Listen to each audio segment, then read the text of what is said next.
میرے اعمال کی اصلاح کرم سے کر دے۔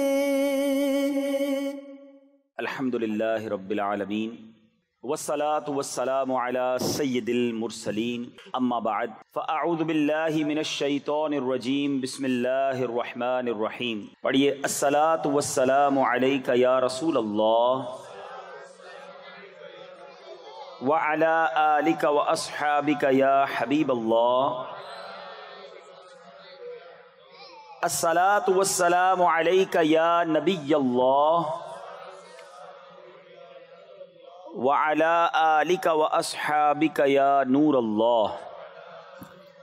درود پاک پڑھنے کے بے شمار فضائل و برکات ہیں، بہت سارے واقعات ہمیں بزرگوں کی کتابوں میں اور احادیث میں ملتے ہیں۔ ایک بڑا ہی نرالا اور انوکھا واقعہ یہ حدیث کی کتابوں میں ملتا ہے کہ سیدنا عبد الرحمن بن عوف رضی اللہ تعالیٰ عنہ سے روایت ہے کہ ایک دن نبیوں کے سردار، مدینے کے تاجدار صلی اللہ تعالیٰ علیہ وسلم اپنے مبارک گھر سے باہر تشریف لائے اور ایک باغ کی طرف آپ نے رخ فرمایا، ایک باغ کی طرف تشریف لے گئے۔ حضرت عبد الرحمن بن عوف نے دیکھا کہ نبی پاک جا رہے ہیں تو وہ بھی پیچھے پیچھے آ گئے۔ کہتے نبی پاک باغ میں داخل ہوئے، قبلے کی طرف میرے آقا نے منہ کیا اور سر سجدے میں رکھ دیا۔ حضرت عبد الرحمن بن عوف نبی پاک کا دیدار دور سے کرتے رہے کہ آقا سجدے میں ہیں اور یہ دیدار کر رہے ہیں۔ بے کسوں کے مددگار سرکار عالی وقار صلی اللہ تعالی علیہ وسلم نے بہت لمبا سجدہ کیا۔ حضرت عبد الرحمن بن عوف کہتے ہیں کہ مجھے یہ خوف ہوا کہ کہیں سجدے کی حالت میں ہی تو اللہ کریم نے ان کی کہیں روح قبض تو نہیں کر لی، اتنی دیر ہو گئی نبی پاک نے سر سجدے سے نہیں اٹھایا۔ تو کہتے یہی خیال آتے ہی میں تھوڑا آگے بڑھا، تو اب جب میرے قدموں کی آواز نبی پاک علیہ الصلوۃ والسلام نے سنی تو میرے آقا علیہ الصلوۃ والسلام نے اپنا سر انور اٹھایا اور پوچھا کون ہے؟ میں نے عرض کیا یا رسول اللہ صلی اللہ علیہ وسلم عبد الرحمن۔ ارشاد فرمایا کیا کام ہے؟ میں نے عرض کیا یا رسول اللہ صلی اللہ علیہ وسلم آپ نے اتنا طویل سجدہ کیا، اتنا لمبا سجدہ کیا کہ مجھے خوف ہو گیا کہ کہیں اللہ تبارک و تعالیٰ نے آپ کی روح قبض تو نہیں فرما لی۔ تو عاشق زار کی محبت بھری بات سن کر، اپنے صحابی کی یہ پیاری بات سن کر اللہ کے حبیب علیہ الصلوۃ والسلام نے طویل سجدہ کرنے کی حکمت وجہ بیان فرمائی۔ فرمایا کہ میرے پاس جبریل امین آئے اور انہوں نے حاضر ہو کر بتایا کہ یا رسول اللہ صلی اللہ تعالی علیہ وسلم اللہ پاک فرماتا ہے کہ اے محبوب صلی اللہ تعالی علیہ وسلم جو آپ پر درود پاک پڑھے گا میں اس پر رحمتیں نازل فرماؤں گا، جو آپ پر سلام بھیجے گا میں اس پر سلامتی اتاروں گا۔ اس نعمت کا شکر ادا کرنے کے لیے میں نے اتنا طویل سجدہ کیا۔ اب یہاں دو باتیں سیکھنے والی ہیں۔ ایک تو یہ سمجھ آیا کہ درود پاک نعمت کتنی بڑی ہے، درود پاک پڑھنے والے کے وارے نیارے ہو جاتے ہیں، اللہ کی رحمتیں نازل ہوں، رب کی طرف سے سلامتی نازل ہو، تو اور کیا چاہیے؟ اس پرفتن، اس خطرناک دور میں جب بلائیں ہیں، وبائیں ہیں، ٹینشنیں ہیں، پرابلمز ہیں، خوف ہے، اور ہر بندہ چاہتا ہے کہ وہ سیکیور رہے، صبح گھر سے جائے شام گھر خیر سے آئے، کاروبار پہ خیر رہے، گھر میں خیر رہے، فیملی میں برکت رہے، وہ کون سا طریقہ ہے جس سے مجھے یہ سیکیورٹی مل جائے؟ مجھے بتاؤ کہ جس کے سر پر رحمتوں کا سایہ رہے اسے پھر کیا پرابلم ہے؟ اور اللہ کی رحمت کس کے ساتھ ہے کہ جو ایک بار درود پاک پڑھے اس پر 10 رحمتیں نازل کی جاتی ہیں۔ تو پھر کیوں نہ چلتے پھرتے اٹھتے بیٹھتے گاڑی چلاتے موٹر سائیکل چلاتے جب فارغ وقت ملے بندہ درود پاک کا ورد کرتا رہے تاکہ سیکیورٹی، رحمتیں، برکتیں ساتھ رہیں۔ لیکن فضول باتوں کے لیے ٹائم ہمارے پاس گھنٹوں ہے، موبائل فون لے کے بیٹھیں گے پتہ نہیں کتنے گھنٹے نکل جائیں، گھڑی کا ٹائم بھی نہیں پتہ چلتا، ٹی وی آن کیا اب پتہ نہیں کب بند ہوگا۔ اتنا فضول اور گناہوں بھرا وقت لوگ گزارتے ہیں مگر ذکر و درود کے لیے ٹائم نہیں نکالتے۔ اس حدیث سے ایک اور بات سیکھنے کو ملی کہ درود پاک پر جو رحمتیں اور برکتیں ملنی ہیں، نبی پاک علیہ الصلوۃ والسلام اس سے کتنا خوش ہوئے کہ آقا نے اپنی امت کو ملنے والی اس نعمت پر طویل سجدہ کیا، شکر کا سجدہ کیا۔ امتی کا کام کیا ہے؟ ہمیں بھی تو سجدہ شکر ادا کرنا چاہیے کہ یا اللہ تیری رحمت ہے، اتنا تھوڑا سا کام کرتے ہیں اور تو اتنی رحمتیں نازل فرماتا ہے، تیری اس نعمت پر ہم بھی شکر ادا کرتے ہیں۔ اور تیسری بات کہ نبی پاک کو ہم سے پیار کتنا ہے، ہم سے محبت کتنی ہے، درود آقا پر پڑھیں، رحمتیں ہم پر نازل ہوں گی، سلامتی ہمیں ملے گی، اور آقا اس کے شکرانے میں سجدہ کر رہے ہیں۔ تو پھر ہم کیوں نہ درود پاک سے پکی اور سچی محبت کر لیں۔ شعبان کا مہینہ یاد رہے کہ اس مہینے کو ماہ درود بھی کہتے ہیں۔ جی ہاں، کیونکہ جو درود پاک کی مشہور آیت ہے نا، آیت درود جس کو کہتے ہیں، ان اللہ وملائکتہ یصلون علی النبی یا ایھا الذین آمنوا صلوا علیہ وسلموا تسلیما، مل کر پڑھیں، صلی اللہ علی النبی الامی وآلہ صلی اللہ علیہ وسلم صلاۃ و سلاما علیک یا سیدی یا رسول اللہ۔ یہ آیت درود بھی شعبان میں نازل ہوئی ہے۔ اور شعبان کے بارے میں میرے آقا کیا فرماتے ہیں؟ شعبان شہری، شعبان میرا مہینہ ہے، یہ مہینہ آقا کا، یہ مہینہ درود کا مہینہ۔ پھر کیوں نہ ہم درود پاک کی کثرت اپنی عادت بنائیں۔ تو آئیے مل کر نیت کرتے ہیں کہ انشاءاللہ ہم نبی پاک علیہ الصلوۃ والسلام کی بارگاہ میں روزانہ کثرت کے ساتھ درود پاک پڑھیں گے۔ صلو علی الحبیب صلی اللہ تعالی علی محمد صلی اللہ علیہ وسلم۔ آج جو میرا بیان ہے اس کو آپ نے بہت غور سے سننا ہے۔ آج یوں سمجھیے کہ آخرت کا اکاؤنٹ جو ہے وہ کیسے بھرا جا سکتا ہے، کس طرح زیادہ سے زیادہ نیکیاں آسان طریقے سے کمائی جا سکتی ہیں، یہ آج اس بیان کا ٹاپک ہوگا۔ اگر آپ توجہ سے سنیں گے تو انشاءاللہ اللہ نے چاہا آپ کو کچھ ایسے طریقے مل جائیں گے جس سے آپ ڈیلی بیسس پر اپنے نامہ اعمال میں نیکیوں کا اضافہ کر سکیں گے۔ دیکھیں عقل مندی کیا ہے، پہلے یہ سوچئے۔ لوگ کہتے ہیں یار فلاں برتھ ڈے آج میری، 20ویں برتھ ڈے، 30ویں، 40ویں، انجوائے کرتے ہیں، پارٹی کرتے ہیں۔ حقیقت پتہ کیا ہے کہ جب برتھ ڈے آتی ہے نا، اس کا مطلب یہ ہے کہ ہماری زندگی کا 1 سال کم ہو گیا۔ ہر گزرنے والا دن ہم اپنی موت کے قریب ہو رہے ہیں نا۔ عقل مندی کیا ہے کہ جب ہم اپنی موت کے قریب ہوتے جا رہے ہیں، امتحان کا دن قریب آ رہا ہے، تو ہماری تو نیکیاں بڑھنی چاہیے نا، اللہ کی بارگاہ میں پیش ہونا ہے، تو ہر گزرنے والے دن کے ساتھ ہمارے نیکیوں میں اضافہ ہونا چاہیے۔ مگر بدقسمتی یہ ہے کہ دن گزر رہے ہیں، قریب ہو رہا ہوں موت کے، آخرت کے، مگر لگتا ایسا ہے کہ ہر روز اکاؤنٹ مائنس میں جا رہا ہے، گناہ بڑھ رہے، نیکیوں میں کمی ہے۔ تو اگر یہی حال رہا تو پھر تو گناہ کا انبار لگ جائے گا، نیکیاں تو ہوں گی نہیں ہاتھ میں، بنے گا کیا میرا؟ تو آج کے بیان میں ہم نے یہ سمجھنا ہے کہ ہمارے اسلاف بزرگان دین شب و روز کیسے گزارتے تھے، اور ان کے ذہن میں کیسا یہ بات ذہن میں بیٹھی ہوئی تھی کہ آخرت کی تیاری کو فوکس کرنا ہے۔ حضرت رابعہ بصریہ رضی اللہ تعالیٰ عنہ، بہت بڑا نام ہے، یہ ایسی خاتون ہیں جو ولیہ ہیں، 2 صدی ہجری کی مشہور ولیہ۔ آپ رحمت اللہ تعالیٰ علیہ، اللہ پاک اور اس کے پیارے حبیب علیہ الصلوۃ والسلام سے بڑی محبت کرنے والی اور خوف خدا میں رونے والی، عبادت گزار، شب بیدار خاتون تھی۔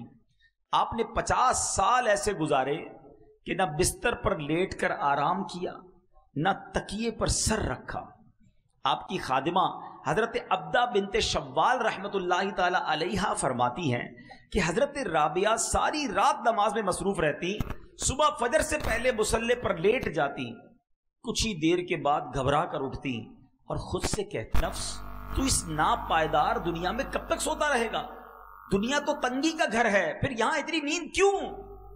آج کچھ دیر جاگ لے، نیکیاں کبا لے، قبر میں میٹھی نیند سو جانا، وہاں قیامت تو کوئی نہیں جگائے گا۔ عمل یہاں کر لے، آرام وہاں کرنا، پھر اٹھ کر عبادت میں مصروف ہو جاتی۔ آپ رحمت اللہ تعالی علیہ نے ساری زندگی ایسے ہی گزاری۔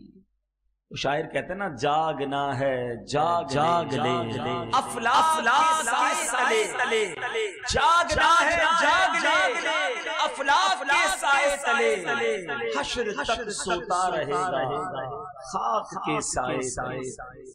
ایک بزرگ کا قول بڑا پیارا ہے، اللہ اکبر. اللہ کرے کہ اس قول کے ہم مصداق بن جائیں. وہ فرماتے ہیں زمین کے اوپر کام، زمین کے اندر آرام.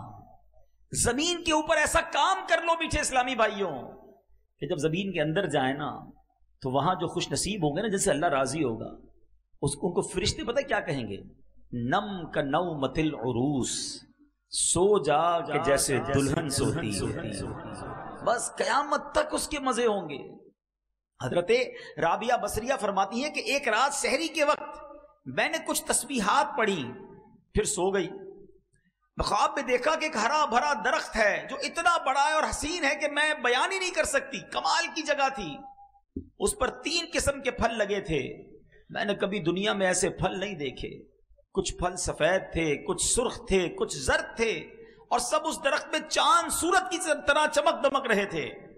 فرماتی ہے کہ مجھے وہ درخت بڑا اچھا لگا. میں نے پوچھا یہ کس کا ہے؟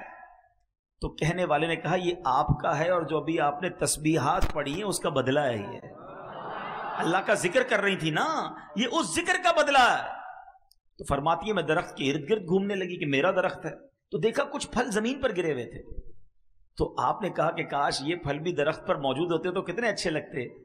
تو کہا کہ یہ وہی لگے ہوئے تھے، مگر جب تسبیح پڑھتے ہوئے آپ سوچنے لگی نا اپنے آٹے کے بارے میں کہ آٹا صحیح گوندا تھا کہ نہیں گوندا تھا، خیال تھوڑی دیر کے لیے ڈسٹرب ہوا تھا، یہ اس وقت یہ والے پھل نیچے گر گئے تھے. اس سے سیکھنے کو کیا ملا میٹھے اسلامی بھائیوں؟ عبادت اللہ کی رضا کے لیے اور صحیح خشوع و خضوع کے ساتھ کی جائے، اس کا مرتبہ، اس کا ثواب، اس کا اجر ہی اور ہے. اور عبادت کرتے ہوئے دھیان ہی کہیں اور ہے. ہمارا تو حال یہ ہے کہ نماز پڑھیں تو ساری فیکٹری کا حساب چل رہا ہوتا ہے، پورا دن کیسے گزارا، بلکہ نمازی میں یاد کر رہے ہوتے سلام پھیر کے فلاں فلاں کو فون بھی کرنا ہے. ہاں سلام پھیرتی فوراً فون اٹھاتا ہے بندہ، یاد آیا نماز میں یار پیسے لینے باقی تھے، فلاں نے ٹائم دیا تھا. سب نماز پڑھ رہے ہیں اللہ کی بارگاہ میں اور دھیان کہیں اور ہے. اصل میں پہلے ہمیں یہ سمجھنا ہوگا شیطان کیا چاہتا ہے. جب تک ہم اپنے دشمن کے وار نہیں سمجھیں گے نا، ہم انڈرسٹینڈ نہیں کر سکیں گے. شیطان پہلے یہ چاہتا ہے ہم عبادت نہ کریں، نہ نماز پڑھیں، نہ روزہ رکھیں، نہ مسجد میں جائیں، نہ صدقہ دیں، نہ خیرات دیں. ٹھیک ہے، وہ تو یہ چاہتا ہے کہ معاذ اللہ ہم بڑے بڑے گناہ کریں، بدکاری کریں، شراب پیئیں، جوا کھیلیں، قتل کر دیں، بڑے بڑے گناہ کروانا چاہتا ہے. وجہ کیا ہے؟ شیطان اللہ کی بارگاہ سے مردود ہو چکا ہے، گارنٹیڈ جہنمی ہے. وہ چاہتا ہے میں اکیلا کیوں جاؤں، میں ان کو بھی ساتھ لے کے جاؤں، ان کا ایمان برباد کروں. اچھا جب وہ دیکھتا ہے نا کہ یار یہ بندہ تو دعوت اسلامی کے ماحول میں آ گیا ہے، مذہبی ہو گیا ہے، نمازی ہو گیا ہے، اب وہ دیکھتا ہے میں اس سے نماز نہیں چھوڑوا سکتا. ہاں ایک کام ہو سکتا ہے کہ اس کی نماز میں خیالات ڈال دوں، اس کی نماز میں اس کو ڈسٹرب کرنا شروع کر دوں. یہ مسجد میں جا رہا ہے ہفتہ وار اجتماع میں، تو وہاں جا کر بھی اس کو کہوں یار موبائل نکال، چھوڑ، بیان کا کیا کرنا ہے. ابھی بھی لگے ہوئے ہوں گے کچھ لوگ موبائل پہ. اچھا خیالات کہیں اور ہوں گے، تھوڑی دیر بعد اٹھائے گا کہ چل یار مزہ نہیں آ رہا باہر چلتے ہیں. وہ نیکی سے رکواتا ہے. سمجھو بات کو، اول تو نیکی نہیں کرنے دیتا، ہم کر لیں اب اسے ڈسٹرب کرتا ہے، اب اس کو برباد کرنے کی کوشش کرتا ہے. صدقہ خیرات دینے کو جی نہیں چاہتا، زکوٰۃ دینے کو جی نہیں چاہتا. اب جس کا دل چاہا اس نے دے دی. اب شیطان کہتا ہے یار اس نے تو نیکی کر لی، اس نے تو اللہ کی راہ میں خرچ کر لیا، اب اس کا صدقہ ڈسٹرب کیسے ہوگا، اب اس کی زکوٰۃ برباد کیسے ہوگی. اب شیطان دل میں خیال ڈالتا ہے ذرا لوگوں کو بتانا تو نے کتنے پیسے دیے، چندہ کتنا دیا، کتنی بڑی نیکی کی. اچھا جس کو دیا اس کو ذرا جتا، یاد ہے نا میں نے چندہ دیا تھا، بھول تو نہیں گیا تیری مدد کی تھی. اس وار کو سمجھو میٹھے اسلامی بھائیوں، اتنا مردود، اتنا مکار ہے کہ پہلے نیکی نہیں کرنے دیتا اور نیکی کر لیں تو بچنے نہیں دیتا. اور ہم ہیں کہ اس کی ہاتھ میں کھیلتے جا رہے ہیں. دیکھیں صدقے کیسے برباد ہوتے ہیں، میں نہیں کہتا، قرآن کہتا ہے یا ایھا الذین آمنوا لا تبطلوا صدقاتکم بالمن والاذی. اے ایمان والو اپنے صدقے باطل نہ کرو. صدقے کیسے باطل ہو جاتے ہیں بھائی؟ میں نے تو مسجد میں پیسے دیے، رسید مل گئی، پیسے تو پہنچ گئے، باطل کیسے ہو گئے، ختم کیسے ہو گئے، نل اینڈ وائڈ کیسے؟ قرآن کہہ رہا ہے نا اے ایمان والو اپنے صدقے باطل نہ کرو. کس طرح؟ بالمن والاذی، احسان جتا کر یا تکلیف پہنچا کر. اور یہ کر رہے ہوتے ہیں انڈیلیبریٹلی یا ڈیلیبریٹلی، دانستہ و غیر دانستہ ہی چل رہا ہوتا ہے. میں نے اپنے ملازم کی بچی کی شادی کرا دی ہے, میں نے اس کو گھر دلا دیا ہے. بھائی یاد ہے نا, تو فقیر تھا, غریب تھا, نوکری والا آیا تھا چپل پہن کر تیرے کو کاروبار پہ چڑھا دیا, آج لینڈ کروزر, آج گاڑی آ گئی, بھول تو نہیں گیا مجھے؟ وہ جو آپ نے اس وقت اس کے ساتھ بھلائی کی تھی, یہ جملہ کہہ کر سب ضائع کر دیا. صرف ضائع نہیں کیا, الٹا دل دکھا کر گناہ بھی کما لیا, اور شیطان کامیاب ہو گیا کہ اس کا صدقہ بھی گیا, اس کا ثواب بھی گیا, اس کی نیکی بھی گئی, اور الٹا گناہ گار ہو گیا, اور ہمیں پتہ بھی نہیں چلتا. نمازیں پڑھ کر دوسروں کو حقیر جان رہے ہوتے ہیں. یاد رکھیے, نماز ضرور پڑھیے, مگر میں نمازی ہوں تو باقی سارے جہنمی ہیں, ایسا نہیں ہے. ایک بزرگ کے بارے میں آتا ہے نا کہ وہ اپنے بیٹے کے ساتھ کسی سفر پر جا رہے تھے, رات کا وقت ہوا, مسافر خانے میں رکے, تو بیٹا بھی نمازی, باپ بھی نمازی. تہجد میں دونوں باپ بیٹے اٹھے, تہجد ادا کی. سارے مسافر خانے میں قافلے والے سو رہے تھے. بیٹا کہتا ہے ابا جان یہ کیسے لوگ ہیں, سارے ہی سو رہے ہیں, کسی نے تہجد نہیں پڑھی. اللہ اکبر. وہ والد تھے نا, وہ اللہ والے تھے. کہتے بیٹا تو بھی سویا رہتا تو ٹھیک تھا, تو نے آج تہجد پڑھ لی, تجھے باقی لوگ سارے حقیر نظر آنے لگے, اس سے بہتر تو بھی سویا رہتا تو ٹھیک تھا. تو یہ وار شیطان کے سمجھو. شیطان نیکی کرنے کے بعد, جیسے ہم نیکی کرتے ہیں نا, اس کو بے چینی شروع ہو جاتی ہے. اب وہ پلاننگ کرتا ہے کدھر سے اس کی نیکی چھین لوں, کدھر سے اس کی نیکی ڈسٹرب کر دوں. جب تک ہم یہ سمجھیں گے نہیں. حضرت رابعہ بصریہ رضی اللہ تعالیٰ عنہ جیسی ولیہ فرماتی, تھوڑی دیر کے لیے تسبیح کرتے کرتے دھیان کہیں اور گیا تو وہ جنت کے درخت پر جو پھل لگے تھے وہ گر گئے. ہمارا تو روز ہی دھیان کہیں اور ہوتا ہے, ادھر دعا کرتے دھیان کہیں اور ہوتا ہے. اللہم آمین آمین آمین کہہ رہے, پتہ نہیں امام صاحب کیا دعا کر رہے ہیں, کبھی ادھر دیکھ رہے ہیں, کبھی ادھر دیکھ رہے ہیں, کبھی داڑھی کھجا رہے ہیں. کبھی سوچا ہے نماز اور دعا کس کے لیے ہوتی ہے, کس کی بارگاہ میں حاضر ہیں؟ اللہ اکبر کہہ کر ہم حاضر ہو گئے اللہ کی بارگاہ میں. اے اللہ میں حاضر ہوں. کبھی منسٹر, کبھی بڑے بڑے بزنس مین, کسی وڈیرے, کسی جناب بڑے شخصیت کے پاس جائیں اور اس کے پاس جا کر دھیان کہیں اور ہوتا ہے, یا اس کو فوکس کرتے ہو؟ پھر اللہ کی بارگاہ میں کہیں اور دھیان ہے, مانگ رہے ہیں اللہ سے اور دھیان کہیں اور ہے, پھر کیسے دعا قبول ہوگی؟ علماء فرماتے ہیں اللہ غافل دل کی دعا نہیں سنتا. تو دعا میں دل ہی غافل ہوتا ہے. مانگ رہے ہیں اللہ سے, دھیان کہیں اور ہے. نہیں, اللہ ہی کی طرف دھیان ہو, اس کے دربار کی طرف دھیان ہو. اچھا اب آپ کہیں گے جناب آپ کہہ رہے ہیں بھائی دھیان تو ہے نہیں تو کیا نماز پڑھنا چھوڑ دیں؟ نہیں, یہ بڑا پرابلم ہے. جب کسی کو کہو نا یار آپ کی پرابلم یہ ہے تو کہتے ہیں میں نماز ہی نہیں پڑھتا, بھائی میرے تو دھیان ہی کہیں اور ہوتا. شیطان کامیاب ہو گیا, وہ چاہتا ہی تھا کہ آپ بے نمازی ہو جائیں. اب آپ مقابلہ کریں شیطان سے کہ اچھا میرے دھیان کو, میرے فوکس کو, میری عبادت کو شیطان برباد کرتا ہے. اب میں شیطان پر میں وار کروں گا, اپنی نماز بھی پڑھوں گا اور صحیح طریقے سے پڑھوں گا, دعا بھی کروں گا, فوکس کے ساتھ کروں گا, صدقہ دوں گا, کسی کو بتاؤں گا نہیں, اللہ کی رضا کے لیے دوں گا, نیکی کروں گا, اس کو انشاءاللہ کامیاب بھی کروں گا. یہ ہونا چاہیے نا ہمارا ذہن. تو بہرحال میرے میٹھے اسلامی بھائیوں, چلیں لگے ہاتھوں میں آپ کو یہ بتا دوں کہ اگر نماز میں دھیان نہیں لگتا, ذہن کہیں اور ہوتا ہے, تو اس کا طریقہ کیا ہے؟ اس کے کئی طریقے علماء نے بیان کیے. ایک تو آپ اپنے ذہن میں جب نماز پڑھیں تو دنیاوی خیالات سے اس کو پاک کرنے کی کوشش کریں. دوسرا, جو نماز میں پڑھتے ہیں نا اس کا ترجمہ یاد کر لیں. آپ کو پتا تو ہوا پڑھ کیا رہے ہیں. امام صاحب کیا پڑھ رہے ہیں؟ الحمدللہ رب العالمین الرحمن الرحیم مالک یوم الدین. اس کا ترجمہ جب آپ کے ذہن میں ہوگا نا کہ میں اللہ کی شان بیان کر رہا ہوں, اللہ روز جزا کا مالک ہے, وہ رحمان بھی ہے, وہ رحیم بھی ہے, میں اس سے عرض کر رہا ہوں کہ اللہ مجھے سیدھے راستے پہ چلا, اہدنا الصراط المستقیم صراط الذین انعمت علیہم, اے اللہ ان لوگوں کے راستے پہ چلا جس پر تیرا انعام ہوا, ان لوگوں کے راستے سے بچا لے مالک جس پر تیرا غضب ہوا. اب جب آپ سورہ فاتحہ کے ساتھ ہیں, سورہ اخلاص کے ساتھ ہیں, سبحان ربی العظیم کہہ رہے ہیں, تو دل کہہ رہا ہے کہ اللہ تو عظیم ہے, میں تیری بارگاہ میں سر جھکایا ہوا ہوں. تو اب آپ کا جب نماز میں دل لگ رہا ہوگا, اب آپ کو پتا ہوگا آپ کیا پڑھ رہے ہیں, تو انشاءاللہ دل لگ جائے گا. تو تھوڑی سی پریکٹس کر کے جو آپ نماز میں پڑھتے ہیں, یا عموماً امام صاحبان بھی 30ویں پارے کی نارملی تلاوت کرتے ہیں, 30th پارے کی, آپ کم از کم 30واں پارہ, رمضان آ رہا ہے, ترجمہ اور تفسیر کے ساتھ 2-3 بار پڑھ لینا, پھر انشاءاللہ امام صاحب کے ساتھ رہیں گے آپ. ابھی تو یہ حال ہے ہمارا, ہاتھ نہیں اٹھواؤں گا.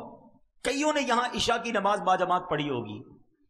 اگر میں یہ پوچھ لوں, بتاؤ امام صاحب نے پہلی رکعت میں کون سی سورت پڑھی تھی, دوسری میں کون سی پڑھی تھی, ابھی تو بہت دیر ہو گئی، کبھی سلام پھیرنے کے بعد اپنے آپ سے پوچھ لینا، وہ بھی نہیں پتا ہوتا. ایسا تو نہ کرے نا. کاروبار میں دھیان ہے، گھر میں دھیان ہے، اسکول میں سب چیزوں میں پکا دھیان ہے. ایک ایک بندے کا بیلنس پتا ہے، کس سے کتنے مانگتا ہوں. شاید دینے والوں کا نہیں پتا ہوگا، لینے والوں کا سب کو پتا ہے. وہ غلطی کرتا ہم پکڑ لیتے، نہیں بھائی اتنے تھے، تم نے اس تاریخ کا وعدہ کیا تھا.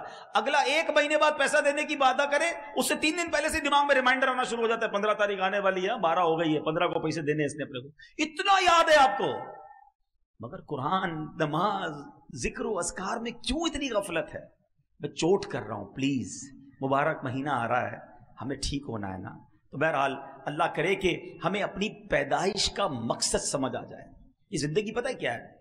ایک بزرگ نے کمال کی بات فرمائی، یقین کریں واقعی کمال کی بات ہے. سورہ عصر آپ سب نے سنی ہوگی نا. بسم اللہ الرحمن الرحیم، والعصر ان الانسان لفی خسر. اس دوسری آیت کا مطلب پتہ کیا ہے؟ مطلب یہ ہے کہ بے شک آدمی ضرور نقصان میں ہے. ایک بزرگ فرماتے ہیں کہ تفسیر کبیر میں کہ میں نے ایک برف والے شخص سے، برف بیچنے والے شخص سے سورہ عصر کی دوسری آیت کا مطلب سمجھا. یہ ہے، میں یہاں تھوڑا سا بریک لے کے سمجھانا چاہتا ہوں. جس کا مائنڈ سیٹ آخرت کی فکر کرنے کا ہوتا ہے نا، وہ دنیا کے تجربات سے آخرت کا کوئی درس لیتا ہے.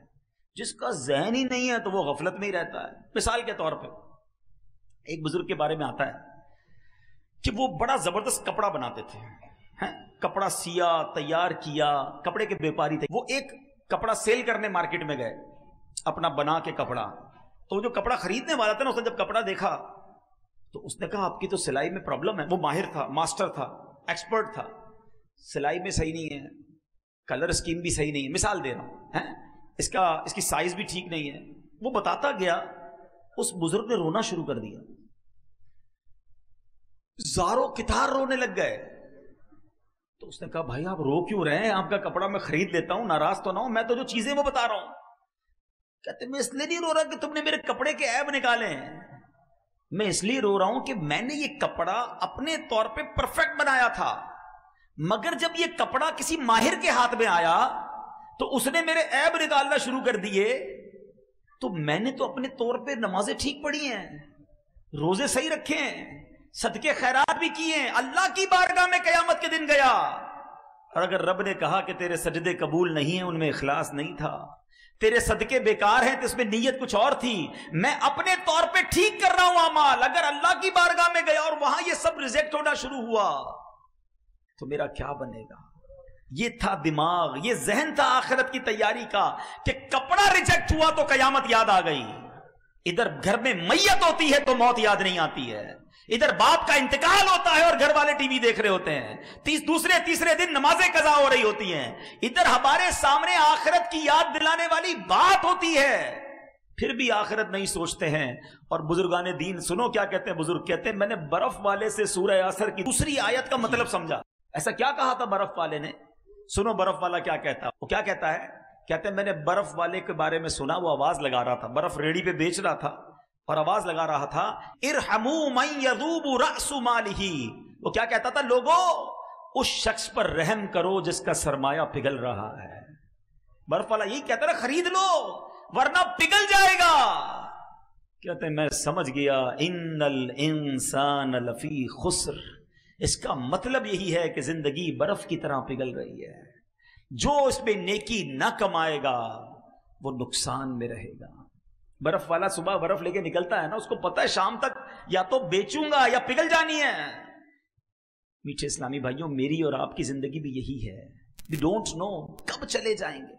اگر آپ اس کو امیجنیشن کے ذریعے سمجھنا چاہیں نا، تجربے کے طور پہ کہہ رہا ہوں کہ پیدا ہوئے نا تو ہمارے ہاتھ میں ایک ایک برف کا بلاک دے دیا گیا ہے.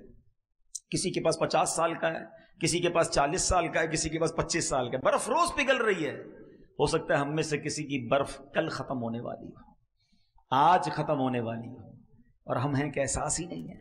پگھل رہی ہے، روز پگھل رہی ہے، اور ہم نیکیاں کہاں کما رہے ہیں. حالانکہ میرے بیٹھے اسلامی بھائیوں، اللہ کریم نے ہمیں کیوں پیدا کیا ہے؟ شاعر کیا کہتا ہے، پہلے سنو پھر قرآن کی آیت سناتا. ہو رہی ہے عمر بسلے برف کم، ہو رہی ہے عمر مثل برف کم، رفتہ رفتہ چپکے چپکے دم بدم، ہر دن برف کی طرح کم ہو رہی ہے۔ مجھے اور آپ کو رب نے کیوں بنایا ہے ہم جانتے ہیں، پیسے کمانے کے لیے، بڑا نام بنانے کے لیے، کاروبار چمکانے کے لیے، اور جناب ڈگریاں حاصل کرنے کے لیے، اس لیے بنایا ہے۔ آئیے قرآن سے پوچھتے ہیں، اے رب کے کلام تو ہماری رہنمائی فرما، ہمیں کریٹ کیوں کیا گیا، انسان کو بنایا کیوں گیا؟ اللہ کریم قرآن میں فرماتا ہے وَمَا خَلَقْتُ الْجِنَّ وَالْإِنسَ إِلَّا لِيَعْبُدُونِ، بے شک اور میں نے جن اور آدمی اتنے ہی اس لیے بنائے کہ میری بندگی کریں۔ اللہ فرماتا ہے جن اور آدمی کس لیے بنائے؟ کہ میری عبادت کریں۔ معلوم ہوا انسانیت اور عبادت لازم اور ملزوم، یعنی آپس میں جڑے ہوئے ہیں۔ جو عبادت نہیں کرتا انسانیت سے لا تعلق ہے، بنایا ہی عبادت کے لیے گیا ہے، ہماری کریشن کا مقصد عبادت ہے۔ اب آتے ہیں سولوشن کی طرف۔ میں نے آپ کو شروع میں ایک بات کہی تھی کہ آج کے بیان میں کچھ ایسے فارمولے دینے ہیں کہ جو بڑے آسان ہیں اور اس پر عمل کر کے انشاءاللہ ہم بھی عبادت گزاروں میں شامل ہو جائیں گے۔ میں آج دو باتوں کو پہلے ڈیفائن کر چکا کہ مجھے اور آپ کو بنایا کیوں گیا ہے، اللہ کی عبادت کے لیے۔ اب میں عبادت گزار کیسے بن سکتا ہوں؟ اتنا بیزی آدمی، دنیا میں غرق ہو چکے، بہت سارے مسائل زندگی کے ساتھ ہیں۔ اب غور سے میرے کچھ فارمولے سنتے جائیے اور اس کو امپلیمنٹ اپنی لائف میں کرنے کی نیت کرتے جائیے۔ پہلا نسخہ کیا ہے کہ جس سے ہم اللہ کے قریب ہو سکتے ہیں اور عبادت میں ہمارا دل لگ سکتا ہے، وہ یہ ہے کہ ہمیں وقت کی قدر کرنی ہے، اور زیادہ سے زیادہ اگر ہم نیکیوں کو کرنا چاہتے ہیں نا تو پہلا نسخہ یہ ہے کہ گناہ چھوڑ دیں۔ ہم نماز پڑھتے بھی ہیں اور ساتھ حرام کام بھی کر رہے ہیں، تو گناہ چھوڑنا، اپنے سٹیپ کو اللہ کی طرف بڑھانا ہے نا، قدم بڑھانا ہے، عبادت کی طرف اپنا دل لگانا ہے، تو پہلے گناہ چھوڑ دیں، کیونکہ گناہوں کی یہ آگ ہمیں تباہ و برباد کر دے گی۔ حضرت امیر المومنین عمر فاروق اعظم رضی اللہ تعالیٰ فرماتے گناہ اگرچہ ایک ہو مگر اپنے ساتھ 10 برائیاں لاتا ہے۔ ابھی میں نے آپ کو عبادت کے فضائل بتائے نا، اب گناہ کی برائیاں سنو۔ لوگ کہتے ہیں یار تھوڑا سا ہی گناہ کرتا ہوں، ایک دو ہی بری عادتیں، سنو ایک گناہ کیا کیا لاتا ہے۔ نمبر 1، گناہ کرنے والا اللہ پاک کو غضب دلاتا ہے۔ نمبر 2، شیطان ملعون کو خوش کرتا ہے۔ نمبر 3، جنت سے دور، اور نمبر 4، جہنم کے قریب ہو جاتا ہے۔ نمبر 5، اپنی سب سے پیاری چیز یعنی اپنی جان کو تکلیف میں ڈالتا ہے۔ نمبر 6، اپنے باطن کو ناپاک کرتا ہے۔ نمبر 7، اعمال لکھنے والے فرشتوں کرامن کاتبین کو تکلیف دیتا ہے، ان کو گناہ لکھنا پڑتا ہے نا، گندی بات، بری بات لکھنی پڑتی ہے۔ نمبر 8، پیارے آقا علیہ الصلوۃ والسلام کو روضہ انور میں تکلیف پہنچاتا ہے، رنجیدہ کرتا ہے۔ نمبر 9، زمین و آسمان اور تمام مخلوق کو اپنی نافرمانی پر گواہ بناتا ہے۔ اور نمبر 10، تمام انسانوں سے خیانت اور رب العالمین کی نافرمانی کرتا ہے۔ تو آج پہلے نیت تو یہ کر لیں کہ انشاءاللہ گناہ نہیں کریں گے۔ ہاں، گناہ چھوڑنا آسان نہیں ہے، مگر میرے لیے مشکل ہے نا، میرے رب کے لیے تو مشکل نہیں ہے، وہ تو قوی ہے، وہ طاقت والا ہے، وہ کن فرمائے تو فیکون ہو جاتا ہے۔ پہلے نیت کر لیں اور پھر اللہ سے مدد مانگیں کہ یا اللہ میں نے نیت کر لی ہے، بس تو میری گناہوں کی عادت نکال دے۔ تو انشاءاللہ جب دل گناہوں سے پاک ہوگا نا تو پھر نیکیوں کا نور آنا شروع ہو جائے گا۔ کچھ لوگ ملتے ہیں، ایک جگہ ہم گئے تھے تو یہ بحث ہو رہی تھی، ایک بھائی ساتھ تھے، کہتے ہیں یار اتنی نیند آتی ہے جیسے ہی بیان شروع ہوتا ہے، دل نہیں لگتا، اس کی کیا وجہ ہے؟ تو دیکھیں میں آپ کو آج ایک طریقہ بتا دیتا ہوں۔ ہم کبھی بخار ہوتا ہے، آپ کو بھی ہوتا ہوگا، تو بخار میں ہمیں اپنا پسندیدہ کھانا بھی اچھا نہیں لگتا، جو بڑا پسند سے کھاتے ہیں نا وہ بھی کڑوا لگتا ہے، کھانا تو کھانا، گھر والے بھی اچھے نہیں لگتے، تو ہم کیا کرتے ہیں، کھانا کھانا چھوڑ دیتے ہیں یا گھر والوں کو بھگا دیتے ہیں۔ ہم کو پتہ ہے یار بیمار ہیں، تھوڑے دنوں کے لیے منہ کڑوا رہے گا، دوائی کھاتے رہیں گے، آہستہ آہستہ آہستہ جیسے ہی بیماری دور ہوگی نا، دوائی کھانے کا مزہ آنا شروع ہو جائے گا، موڈ اچھا ہو جائے گا۔ ایسا ہی ہوتا ہے۔ تو جب کسی کو نماز میں دل نہ لگے، تلاوت میں دل نہ لگے، اجتماع میں دل نہ لگے، کسی درود پاک پڑھے تو بوریت ہونے لگے، تو وہ سمجھ لے کہ اندر بیماری ہے، گناہوں نے دل کالا کیا ہوا ہے۔ اب کیا کرنا ہے؟ اب یہ نیکی کرتے رہنا ہے، یہ دوائی کھاتے رہنا، انشاءاللہ گناہ چھوڑ دینا اور نیکی کرتے رہنا۔ ایک دن آئے گا جس دن یہ بیماری صاف ہوگی نا، ہر سجدہ برکت دینا شروع کر دے گا۔ دعا میں آنسو بہنا شروع ہو جائیں گے، درود کی لذت ملنا شروع ہو جائے گی، تلاوت میں رکت ملنا شروع ہوگی۔ ابھی کیوں نہیں مل رہی؟ اس لیے نہیں مل رہی کہ دل میں گڑبڑ ہے۔ مجھے دوائی بھی جاری رکھنی ہے، پرہیز بھی جاری رکھنا ہے۔ میرے رب کی جس دن رحمت ہو گئی انشاءاللہ میرا دل نمازوں میں لگ جائے گا، پھر مجھے بہت مزہ آئے گا۔ اور جس دن یقین کرو جس کو عبادت میں لطف آنے لگ گیا نا، اس کے وارے نیارے ہو گئے، کیونکہ اب وہ عبادت ایسے کر رہا ہوگا جیسے لوگ اپنے دوستوں کے ساتھ انجوائے کر رہے ہوتے ہیں۔ وہ سجدوں کو انجوائے کرے گا، وہ دعاؤں کو انجوائے کرے گا، وہ تلاوت کے مزے اٹھائے گا۔ ایک بزرگ کہتے ہیں مجھے پہلے سمجھ نہیں آتا تھا کہ لوگ ساری رات، اللہ والے حضرت رابعہ بصریہ کے بارے میں ہم نے سنا، ساری رات کیسے عبادت کرتے تھے، نوافل پڑھتے رہتے تھے، ان کو بوریت اور تھکن کیوں نہیں ہوتی تھی؟ کہتے اب سمجھ آ گیا، اب جب میں لوگوں کے ہاتھ میں موبائل دیکھتا ہوں اور بچوں کو، نوجوانوں کو دیکھتا ہوں ساری رات موبائل پر بیٹھے ہوتے ہیں، کوئی تھکن نہیں لگتی، ان کا دل موبائل میں لگا ہوا ہے، رات کا پتہ نہیں چلتا۔ ان کا دل عبادت میں لگا تھا، انہیں بھی رات کا پتہ نہیں چلتا۔ میں ایک دعا کیا کرتا ہوں تیدی سے نعمت کے لیے، آپ کو کہتا ہوں آپ بھی یہ دعا کیا کریں کہ اللہ میرا دل عبادت میں لگا دے اور عبادت کا مزہ دے دے۔ ہم اتنے گناہگار ہیں، ہمیں عبادت تکلف سے کرنی پڑتی ہے کہ یار پڑھ رہا ہوں وہ دل نہیں لگ رہا، لیکن جس دن عبادت میں دل لگ گیا نا، اللہ اکبر، وہ زندگی کا لطف ہی کچھ اور ہوگا۔ اور یہ ہوگا انشاءاللہ ہوگا کہ جب ہمارا دل گناہوں سے پاک ہوگا۔ تو پہلا نسخہ کہ آپ عبادت کی طرف آنا چاہتے ہیں، اپنے مقصد کی طرف آنا چاہتے ہیں، تو گناہ چھوڑ دیجئے، گناہوں والی باتوں سے بچائیے اپنے آپ کو، آپ کو عبادت کا نور ملنا شروع ہو جائے گا کہ ہم ناکارہ ہیں۔ ہم اللہ سے ہی مدد مانگے، اللہ تو عبادت کی توفیق دے، تو سجدوں کی توفیق دے، تو ہمیں گناہوں سے بچا لے۔ سیکنڈ فارمولا، دوسرا نسخہ وہ یہ ہے کہ ہمیں فضولیات سے اپنے آپ کو بچانا ہوگا۔ یہ جو اپنے فضول اپنی ٹائم ضائع کرنے والے کام رکھے ہوئے ہیں نا، خاص طور پہ آج کل تو ایسا لگتا ہے ہمارا سب سے زیادہ زندگی کا ٹائم ہمارا موبائل لے جاتا ہے، یا موبائل لے جاتا ہے یا فضول ہماری گپ شپ، آپ کے یہاں کہتے ہیں کچہری، وہ کچہری چائے کی لگی تو 2 گھنٹے کی لگی، بھائی 2 گھنٹے میں کون چائے پیتا ہے یار، باقی دنیا بھر کی بحث کرنی ہے۔ ارے بھائی ساری دنیا کی پنچات، آج کل ڈالر کا ریٹ کیا ہے، $1 نہیں ہے جیب میں پھر بھی ڈالر کا ریٹ پوچھنا ہے، تیل کتنے کا ہو گیا ہے آج کل، جناب کون سی ملک کی کرنسی کدھر پہنچ گئی، تم نے کاروبار کرنا ہے اس گلی کا پتہ پوچھنا کیوں جدھر جانا نہیں ہے، اسی میں گھنٹوں لگ گئے، امریکہ میں کیا ہو رہا ہے، یورپ میں کیا ہو رہا ہے، کرونا میں کتنے مر گئے، وہ بھائی آپ کو کیا کس بات کی پنچات ہے؟ اتنی دیر میں کچھ اللہ کا ذکر کر لو، کچھ درود پاک پڑھ لو، کوئی آخرت کی تیاری کر لو۔ تو فضول کاموں سے اپنے آپ کو جب بچائیں گے نا تو آپ کو کچھ ٹائم ایکسٹرا ملے گا، اور وہ جو ایکسٹرا ٹائم ہوگا وہ آپ عبادت میں کر سکیں گے۔ اللہ کرے ذہن بن جائے نا۔ مثال دیتا ہوں، آپ کہیں گئے، کسی نے کہا یار ذرا 7-8 منٹ بیٹھیے گا میں آ رہا ہوں، ہم کہتے ہیں ٹھیک ہے کوئی بات نہیں۔ اب 8 منٹ کا وہ کہہ کر کے ہم کیا کریں گے، 8 منٹ میں موبائل نکالیں گے۔ اب وہ 18 منٹ بعد بھی آیا نا، ہمیں ٹینشن نہیں، ہمارا موبائل چل رہا ہے، پتہ نہیں کیا کیا دیکھ رہے ہیں۔ حالانکہ نیکیوں کا ذہن ہوتا نا اور وقت بچانے کا ذہن ہوتا تو اسی موبائل میں قرآن ڈاؤن لوڈ کیا ہوتا، 8 سے 10 منٹ میں سورہ یاسین جو پڑھ لے اسے 10 قرآن پاک کا ثواب ملتا ہے۔ 8-10 منٹ تو لگتے ہیں نا، حدیث پاک کا مضمون ہے، جو سورہ یاسین پڑھتا اس کو 10 قرآن پاک کا ثواب ہے۔ وہ 10 منٹ بٹھا کر ہمیں آیا، ہم نے 10 قرآن پاک کا ثواب کما لیا۔ دیر سے تسبیح نکالوں یار، 100 بار درود پاک نہ پڑھ لوں یار، 5 منٹ کا بریک ملا ہے تو۔ اللہ کرے کہ یہ ذہن بنے کہ ہم فضول کاموں سے بچے۔ اتنا ٹائم ہم ضائع کرتے ہیں، اگر آپ کو یقین نہیں آتا نا تو آپ کبھی پیپر پہ بیٹھ کے اپنا ٹائم لکھیں کہ یار میں نے آج پورے دن میں، ٹھیک ہے نوکری کریں، کاروبار کو ٹائم دیں، فیملی کو ٹائم دیں، نمازیں پڑھیں، اس کے علاوہ وہ گھنٹے گنے جس میں آپ نے کچھ نہیں کیا، تو پھر اندازہ ہوگا کہ یار میں نے کتنا زندگی کا وقت ضائع کر دیا۔ تو ذکر و درود کرتے رہیے، فضول باتوں سے اپنے آپ کو بچائیے۔ اے کاش ہم یہ جو ہے ہمارا ذہن بن جائے۔ کامل مسلمان وہ ہے جو ایسے کام، ایسی حرکات و سکنات سے بچے جو اس کے لیے دین یا دنیا میں مفید نہ ہو، وہ کام یا کلام کرے جو اسے دنیا میں مفید ہو یا آخرت میں۔ سبحان اللہ، اللہ کرے کہ یہ بات سمجھ آ جائے کہ دنیا کا فائدہ ہے یا آخرت کا ہے، وہ کام تو کروں، نہ دنیا کا فائدہ نہ آخرت کا فائدہ، صرف ضائع کر رہا ہوں۔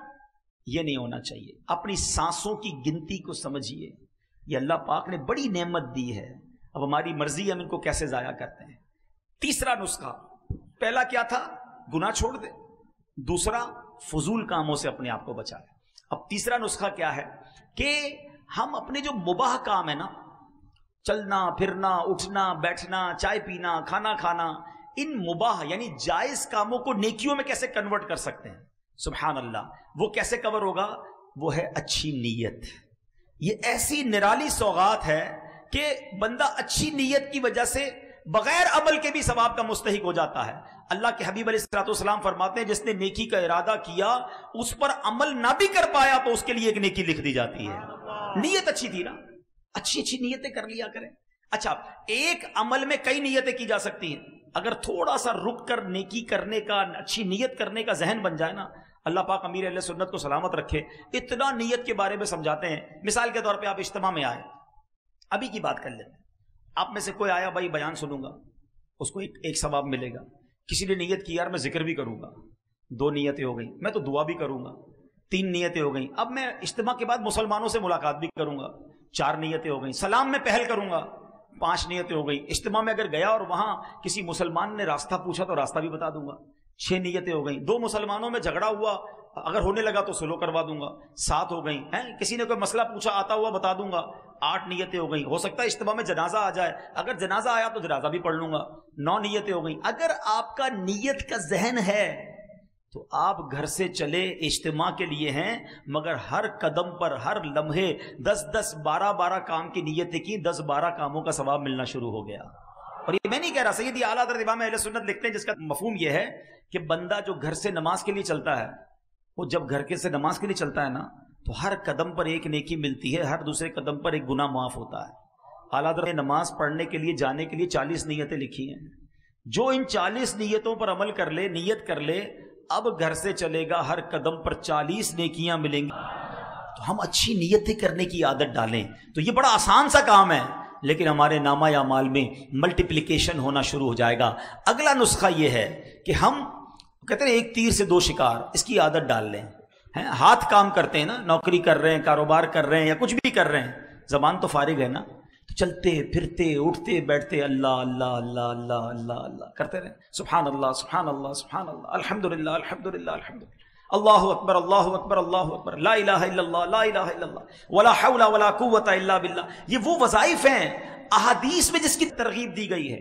سبحان اللہ و بحمدہ سبحان اللہ العظیم, یہ وہ عظیم وظیفہ ہے جو نبی پاک فرماتے ہیں 2 کلمے ہیں جو زبان پر ہلکے ہیں, میزان پر بھاری ہیں اور اللہ کو بڑے پسند ہیں. وہ کون سے ہیں؟ سبحان اللہ و بحمدہ سبحان اللہ العظیم. تو اگر میرا یہ ذہن بن جائے کہ میری نیکیوں کا میٹر جاری رہے تو زبان کو اچھے کام میں لگائے رکھو, اللہ رسول کا ذکر کرتے رہا کرو, انشاءاللہ نیکیوں کا میٹر جاری ہوگا. پورا دن کاروبار کر کے, نوکری کر کے یہ حساب تو کرتے ہو آج کتنے کمائے, کبھی یہ بھی حساب کر لو کہ آج جنت میں کتنے درخت لگائے, آج کتنی کروڑوں نیکیاں آپ ایک دن میں کما سکتے ہیں. اگر آپ کا یہ ذہن بن جائے کہ میں نے اپنی زبان کا پرفیکٹ یوز کرنا ہے. ایک بزرگ کے بارے میں آتا ہے 40 سال تک آپ نے روٹی نہیں کھائی, ستو پیتے تھے. تو کسی نے کہا حضرت آپ روٹی کیوں نہیں کھاتے؟ کہ روٹی کو چبانے اور ستو کو پینے میں نے فرق دیکھا کہ میں 90 تسبیحات زیادہ کر سکتا ہوں. تو میں نے سوچا روٹی چبانے میں ٹائم کیوں ضائع کروں, ستو پی کر بھی پیٹ بھر جاتا ہے, 90 تسبیح اور پڑھ لیتا ہوں. مگر ادھر پورا دن گزر جاتا ہے, درود کی ایک تسبیح نہیں ہوتی ہے, کلمہ پاک کی ایک تسبیح نہیں پڑھتے ہیں. حدیث میں آیا افضل الذکر لا الہ الا اللہ, بہترین افضل ذکر ہے. کتنی بار پڑھا؟ نہ کریں ایسا. یہ سانسوں کی خدارہ اہمیت محسوس کریں. قیامت کے دن ایسا نہ ہو کہ پچھتاوا ہو کہ کاش فضول وقت نہ گزارتا, اللہ رسول کا ذکر کر لیتا. ایک اور بڑا پیارا نسخہ علماء نے بتایا کہ بندہ دعا کرنے کا عادی ہو جائے. نبی پاک کا انداز پتہ ہے نا, پیارے آقا کھانا کھانے سے پہلے کی دعا, کھانے کے بعد کی دعا, دودھ پینے کی دعا, پانی پینے کی دعا, پانی کے بعد کی دعا, استنجا خانے میں جانے کی دعا, فارغ ہو کر باہر آنے کی دعا, گھر میں جانے کی دعا, باہر آنے کی دعا, مسجد میں جانے کی دعا, باہر نکلنے کی دعا. یہ کیا ہے؟ یہ نبی پاک قدم قدم پر دعائیں کرتے تھے.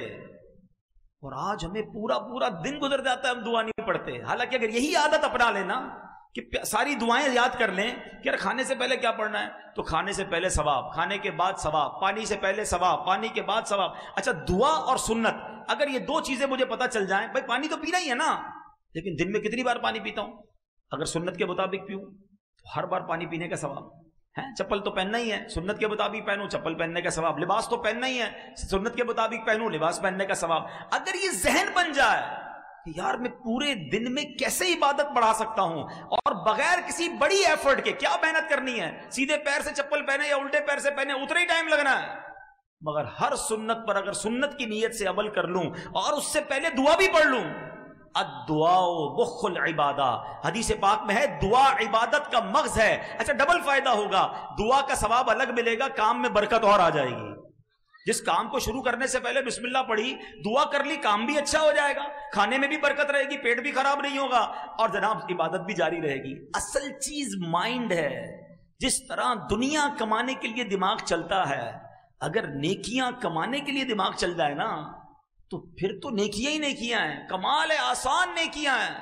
ایک بڑی پیاری کتاب بھی ہے مکتبۃ المدینہ کی، آسان نیکیاں، اس کو پڑھے تو حیران ہو جاتا ہے بندہ کہ یار اتنے چھوٹے عمل سے اتنا بڑا ثواب۔ میں اگر ایسی کوئی کتاب بتا دوں آسان پیسے کمانے کا نسخہ، شاید وہ کتاب ہی ختم ہو جائے گی مکتبے پہ۔ او ہو بتاؤ بھائی ایک دن میں لاکھ روپے کیسے کماتے ہیں، محنت بھی نہ کرنی پڑے۔ میں آپ کو بتاتا ہوں ایک دن میں کروڑوں نیکیاں کما سکتے ہیں بھائی۔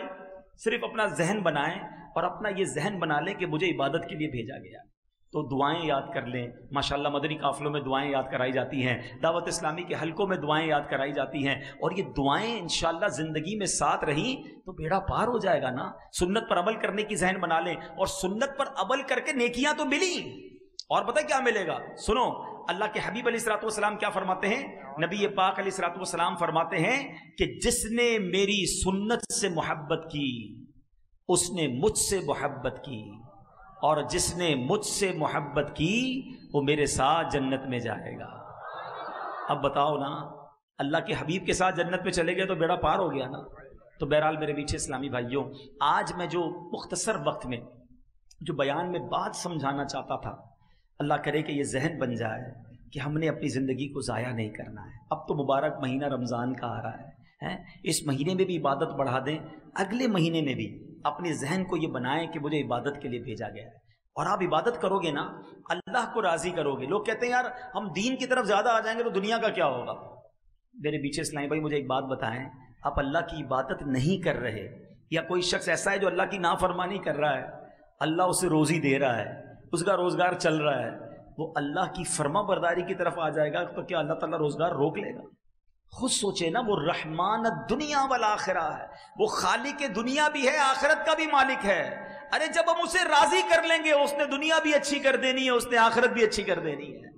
تو بس اپنی زندگی کا یہ مقصد بنائیں، اور الحمدللہ آج کے اس پرفتن دور میں دعوت اسلامی کا مدنی ماحول ہے جو ہمیں پکڑ پکڑ کر ہماری آخرت کی یاد دلاتا ہے، ہمیں ہماری زندگی کا مقصد بتاتا ہے کہ کس لیے پیدا کیے گئے ہیں۔ تو آئیے اس مدنی ماحول میں آ کر آپ خوب نیکیاں کما سکتے ہیں۔ آپ کو ماشاءاللہ اگر زیادہ نیکیاں کمانی ہے نا تو آپ دعوت اسلامی میں آ جائیں، اجتماع میں دیکھیں کتنی چیزیں سیکھنے کو ملتی ہیں۔ پھر ذکر کی، اب اتنے سارے لوگ ذکر کریں گے، ہر ذکر پر ثواب ملے گا، دعا کریں گے، آمین کہتے جائیں گے، برکتیں بھی ملتی جائیں گی، دعا کا ثواب بھی ملنا شروع ہو جائے گا۔ پھر صلاۃ و سلام ہوگا تو صلاۃ و سلام کا ثواب ملے گا۔ اس کے بعد یہ سیکھنے سکھانے کے حلقے، اس میں الگ ثواب ملے گا۔ خوش نصیب یہاں آرام کریں گے، ساری رات اعتکاف کا ثواب ملے گا۔ تہجد پڑھیں گے، تہجد کا ثواب ملے گا۔ پھر فجر کی جماعت ہوگی، پھر فجر، یعنی آپ سوچیں کہ ایک رات میں کتنا بڑا پیکج ہمیں ہر جمعرات اجتماع میں مل جاتا ہے۔ پھر کتنے خوش نصیب ہیں جو مدنی قافلوں میں سفر کرتے ہیں، 3 دن میں کتنی ساری نیکیاں کما کے آئیں گے، 1 ماہ میں کتنی نیکیاں کما کر آئیں گے۔ تو اللہ کرے کہ نیکیاں کمانے کا، نیکیوں حاصل کرنے کا ذہن ہمارا بن جائے، تو پھر انشاءاللہ یہاں بھی خیر ہے، وہاں بھی خیر ہے۔ ایک بات آخر میں کہہ دیتا ہوں، اگر دنیا میں غریب ہونا تو کم از کم آخرت میں تو غریب نہ رہو یار، وہاں تو امیر ہو جاؤ، وہاں تو باغات لگا لو، وہاں تو جنت میں محل لگا لو۔ اس سے بڑا بدنصیب کون ہوگا جو ادھر بھی بیچارہ تکلیف میں رہ رہا ہے اور ادھر کے لیے بھی کچھ نہیں بھیجا۔ اور اگر دنیا میں امیر ہو، مالدار ہو، سکھ میں رہ رہے ہو، تو پھر تو وہاں سکھ کی زیادہ ضرورت ہے نا۔ ادھر نرم بستر ہو اور ادھر مار پڑنی ہو، ادھر نرم اور بڑے شاندار بیڈ روم ہو اور قبر میں کیڑے ہوں، تو کیا فائدہ ان بیڈ رومز اور ان گھروں کا؟ مزہ یہ ہے کہ تمہیں اللہ نے ادھر بھی گھر اچھے دیے ہیں، اب ادھر بھی گھر اچھے تیار کر لو۔ یہ ذہن جس دن بن گیا نا کہ میں نے ادھر بھی چین سے رہنا ہے، ادھر بھی محل تیار کرنا ہے، ادھر بھی اپنے باغات بنا لینے ہیں، ادھر بھی خوب صدقہ خیرات کر کے اپنا بینک بیلنس جمع کر لینا ہے، تو پھر خیر ہے، پھر زندگی بہت اچھی ہے۔ آخری ایک واقعہ سناتا ہوں اور پھر ہم انشاءاللہ بیان کو کنکلوڈ کرتے ہیں۔ یہ میسج سمجھ لیں آج کا۔ ایک ملک میں ایک بادشاہ نے بڑا عجیب کمپٹیشن کروایا۔ اب بادشاہ ہوتا ہے، اس کی مرضی۔ اس نے کہا ذرا چیک کرو میرے ملک میں سب سے بڑا بے وقوف کون ہے، ہو از the biggest fool in our country. بادشاہ کا فرمان تھا، وزیروں نے مقابلے کرانا شروع کر دیے۔ عجیب و غریب مقابلے ہوئے، بہرحال مقابلے میں ایک بندہ جو ہے نا وہ سلیکٹ ہو گیا کہ یہ پورے ملک میں سب سے بڑا بے وقوف ہے. ٹھیک ہے، بادشاہ کے سامنے لائے کہ بادشاہ سلامت، ہم نے چیک کر لیا ہے، اس بندے سے بڑا بے وقوف کوئی نہیں.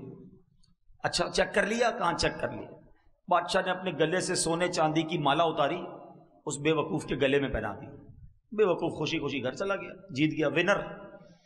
تھوڑے دن بعد اس بے وقوف کو پتا چلا کہ بادشاہ سلامت بہت بیمار ہو گئے، شدید بیمار تھا. تو بے وقوف پہنچ گیا بادشاہ کے پاس کہ بادشاہ سلامت سنا آپ بڑے بیمار ہو گئے ہیں.